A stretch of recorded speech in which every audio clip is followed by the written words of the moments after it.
Well, after months and months of speculation and rumors and leaks and so forth and so on, we finally have gotten our eyes officially on the Google Pixel Fold. We've seen the thing fully unveiled, and we've gotten a lot of the questions that we potentially had answered. In this video, I'm going to kind of tell you where I'm at. What do I think? Do I feel like this device could be a true Surface Duo replacement, the device that I've been looking for? Do I think that it's going to do a better job of that than my Z Fold 4? We're going to try to go over as much of that as we can in as much detail as we can.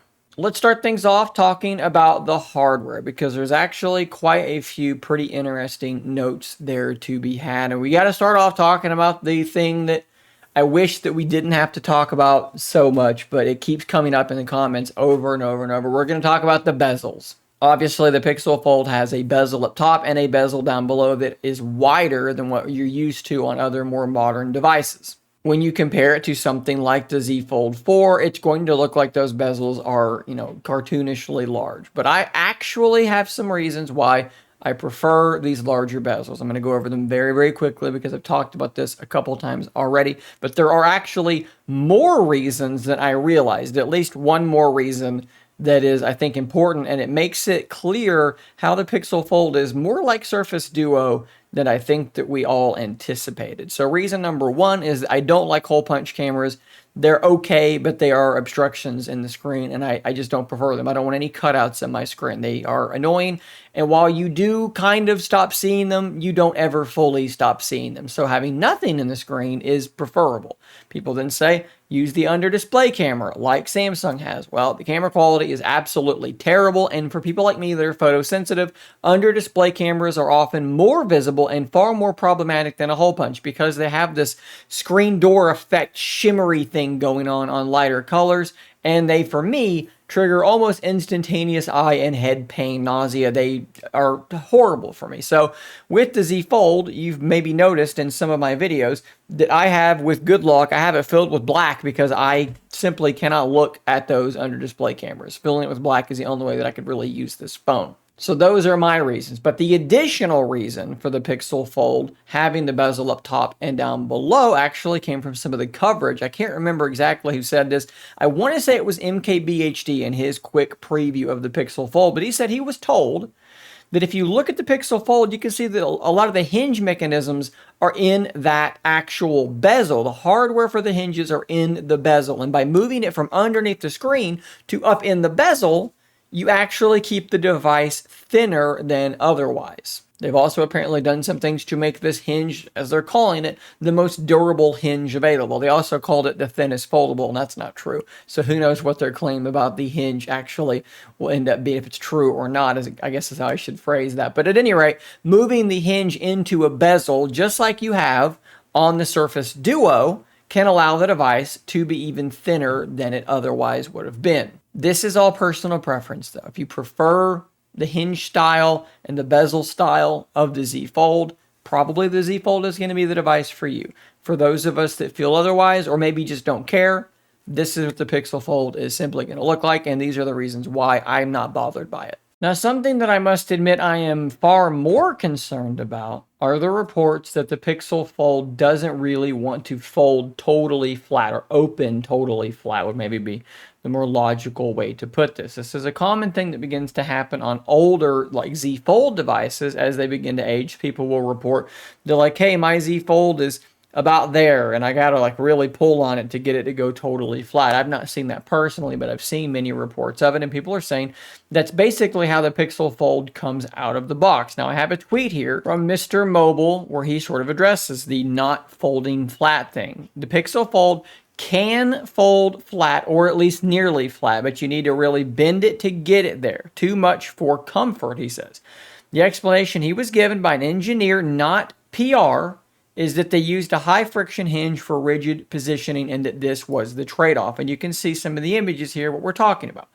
Now, personally, when I see this, unless you pointed it out to me, I probably was not going to notice that this was not folded or opened totally flat. As we go through these, that one is a bit more noticeable, but again, unless you're really doing this thing I'm not sure how noticeable this is going to be. Now, this makes it worse, the fact that the camera bar is on one side, so it's going to sit up like that. This might be a problem for some people, although there's no pin for this thing, so maybe that's less of a problem now. And of course, looking straight on, you're not going to be able to see this at all. Like I said, I must admit that this is at least somewhat troubling because, like I said earlier, the Z Folds can begin to develop this problem. How will this progress on the Pixel Fold? It's possible that it won't progress at all, but right now it is simply an unknown, and it is something you just kind of have to put a pin in for now. While we're already talking about the hinge, though, let's mention the fact that this device does have IPX8 rating, which means it is not protected against dust,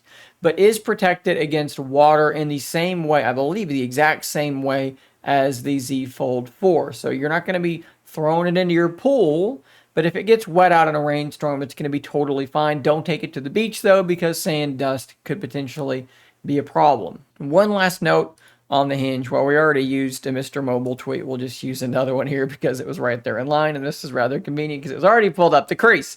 More or less what he says is it splits the difference between the U-type hinge of Samsung and the wider teardrop designs of Oppo and Moto. So the crease is less visible than the Z Fold, but maybe slightly more visible than some other competitors. Personally, I think this is good enough. I would have liked to have seen it be as invisible as in the Oppo devices, but perhaps there are reasons, for instance, the waterproofing and so forth, that cause this to be a trade-off. It'll be really interesting to see how much better the hinge can allow the crease to look on the Z Fold 5. My guess will be it's going to be very, very similar to what we have here on the Pixel Fold. Overall, it seems like most of the people that have held the device think that the hardware is generally very, very strong. Now, we're not talking about the internals, we're talking about the hardware. Those are my concerns and thoughts on the hardware for right now. Now, let's talk about those internals, okay? So it is running the Tensor G2 processor, which is going to be outdated in probably 3 or 4 months. What is it now? May? So yeah, probably about 3 or 4 months. The G3 will be on the market and it will be outdated. A lot of people say it's already outdated because in benchmarks and in, gaming performance, it is already slower than something like the Snapdragon 8 Gen 2, which is present in the S23 Ultra, but will also be present in the Galaxy Z Fold 5. Personally, I'm not all that bothered by this, and I can attest to this feeling. The fact that I can hold my Pixel 7 Pro next to my S23 Ultra and launch the apps that I use every day one after another, and they are almost identical in their ability to open up these apps. I don't care about benchmarking scores. I don't care about the frame rate in games either. I don't game on my phone. I'm not worried that the Pixel Fold is going to be slow, and in the videos I've seen, people have remarked that it is quite fast. In fact, Mr. Who's the Boss said in his video that it was opening apps faster than his Z Fold 4 was. Now, this is a new device versus one that has potentially been used for a while. But at any rate, I don't think that the Pixel Fold is just going to be this wildly slower device compared to the Z Fold 5 or even, the Z Fold 4, of course. One area that I do worry, though, about the Tensor G2 is just with efficiency. This thing has like a 4,800 milliamp hour battery, and I worry that its battery life is not going to be that great. The Z Fold 5 with the Snapdragon 8 Gen 2, very efficient device. We all saw the S23 Ultra shock and amaze everyone with its battery performance because of that processor. The Fold 5 is going to have that exact same processor with a 4,400 milliamp hour battery. How are these two going to compare? 48 with the G2, 44 with the Snapdragon 8 Gen 2. I don't know, but I'm a little bit concerned about the battery life in it. But at the same time, I've almost certainly used devices quite happily with worse battery life, but it's definitely something that I'm at least somewhat concerned about. If we talk about the software real quick, we did see some of our questions be answered. We saw apps in flex mode be able to adapt to the screen in different ways. We even saw a cool translation app where you're looking at the translation occurring on your side and the cover display is what is being shown to the person that you're speaking to. That is quite cool. It does seem like Google has gone out of their way to create a pretty decent suite of software for this device. And we've even seen some hints at how this device will handle apps like Instagram that want to force themselves to auto-rotate. And honestly, it is a very, very similar setup to something like Surface Duo, where you're double tapping on one side of the screen or the other to move the app back and forth, and then swiping in to bring another app next to that potential app in question to multitask. We've also seen clips of how the taskbar appears to work. It actually hides itself by default, you're going to swipe it up and then drag an app onto the screen or touch an app to switch apps. And that seems like it'll probably work very, very similarly to how it does on the Z Fold line. All of that stuff honestly seems pretty good. Now, one big omission is a desktop mode, right? Google still does not have a competitor for Samsung DeX. For some people, that's going to be an outright deal breaker. For me, there are a lot of positives about the software, and in some ways it looks like they're doing more than I was expecting them to do on their first try. However, what I have not seen is anything at all that leads me to believe this device will do any better at replacing the dual screen functionality of my Surface Duo than what the Galaxy Z Fold already has. In fact, the only advantage I think it does have, theoretically, and I haven't held this thing in my hand and used it, so I'm going to reserve some judgment on this, is simply the form factor, right? The cover display is shorter and wider, much more reminiscent of the Surface Duo in phone mode, and when opened up into its tablet mode, it is much more reminiscent of Surface Duo in its book mode. When you have two apps open at the same time on Pixel Fold, it does visually look more like a Surface Duo, but that doesn't mean it's going to behave like a Surface Duo. There are little touches like the fact that Surface Duo knows which screen you're swiping back to go home on, and it will go back on that app even if it wasn't the last app you used. That's not how it works by default on Android.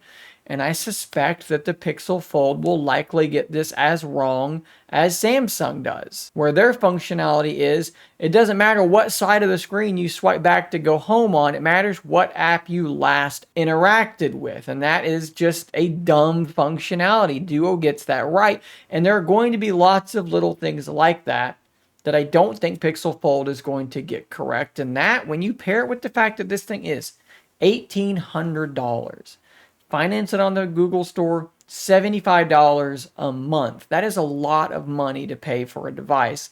And I have to wonder, is it going to be any better than my Z Fold in terms of replacing my Surface Duo?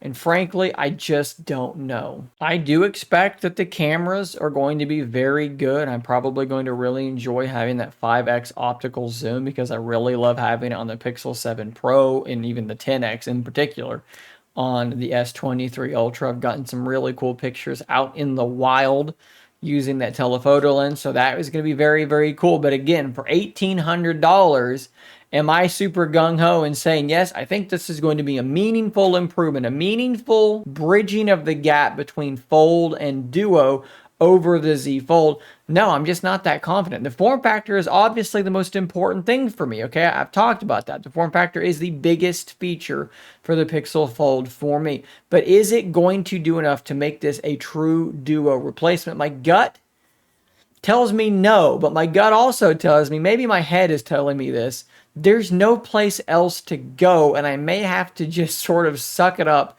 and go with whatever the best thing is, the closest thing is, and that might still be the Pixel Fold anyways. The fact of the matter is, I just don't think we're ever going to get a proper Surface Duo or Duo 2 replacement. We're never going to get another dual screen phone like that, and we're never going to get a single folding OLED device that does the things that Duo 3 would have needed to do to really carry that spirit forward. And because of that, even with all the things I've just said, right? The fact that I'm not convinced that the software will be meaningfully better at this, at multitasking, than the Z Fold. In fact, it might end up being worse than the Z Fold. It is because of that form factor.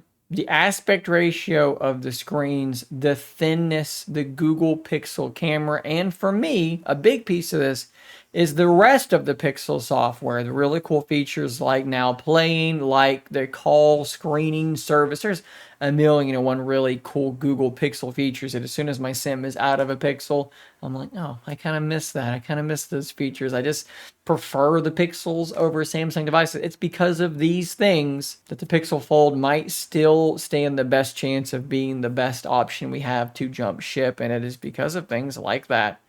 People like Zach from Windows Central are waving goodbye to their Surface Duo and jumping to the Pixel Fold. Is it the perfect Duo replacement? I don't think so. I don't think it's even going to approach being a true Duo replacement, but it might be the most Duo-like place we have to go. Of course, Some of you, I'm sure, will just stay with your Duo or Duo 2 for a long time, and that makes sense for a lot of people, and it's probably a good idea for a lot of people. Guys, I've been fairly long-winded here. For me, the Pixel Fold is a mishmash of very excited and very, very worried and concerned that I am about to waste $1,800 with tax, nearly $2,000 of my own money for this device, but it is what it is. We're going to take the plunge and find out, and I'm going to bring that information to you guys as best as I can, as soon as I can, but hopefully this stands as a good primer. This is my starting point. This is where I am on Pixel Fold. If you want to see more content like this, subscribe before you go, guys. I will see you on the next one. And until next time, stay nerdy, my friends.